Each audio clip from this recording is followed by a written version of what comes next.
Hi everyone, তো আজকে আমি বানাবো বেগুন আলু মূলো দিয়ে একটা তরকারি। এই তরকারিটা শীতকালে খেতে খুবই ভালো লাগে রুটির সাথে। তো চলো কিভাবে বানাই তোমাদের সাথে শেয়ার করি। ফার্স্টে দেখো কড়াইটা গরম করে তারপর দিয়ে দিয়েছি তেল, তারপর দিয়ে দিলাম এখানে 5 ফোড়ন।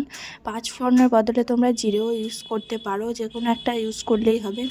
তারপর দিয়ে দিলাম পেঁয়াজ লঙ্কা, সেটা ভালোভাবে ভেজে তারপর দিয়ে দিলাম কেটে রাখা বেগুন আলু মূলো, তারপর সেটা ভালোভাবে ভেজে নিলাম। তারপর দিয়ে দিলাম দেখো হলুদ, তারপর দিয়ে দিলাম একটু লঙ্কার গুঁড়ো, তারপর দিয়ে দিলাম নুন, আর তার সাথে দিয়ে দিয়েছিলাম এখানে একটু মশলা, তো সেটা ভিডিও করা হয়নি। তো ভালোভাবে সেটা নাড়াচাড়া করার পর দিয়ে দিলাম দেখো জল। তো জল দিয়ে ভালোভাবে ঢাকনা দিয়ে ঢেকে দেবে, তাহলে ভালো সেদ্ধ হয়ে যাবে তাড়াতাড়ি। তো ঢাকনা দিয়ে ঢেকে দেওয়ার পর দেখলাম অনেকটা জল আছে, তারপর দেখো এখানে রেডি হয়ে গেছে। তারপর দেখো একটা প্লেটের মধ্যে নিয়ে নিয়েছি তোমাদের দেখানোর জন্য। তো তারপর মুড়ি দিয়ে খাওয়ার জন্য রেডি করে নিলাম। তো চলো টাটা।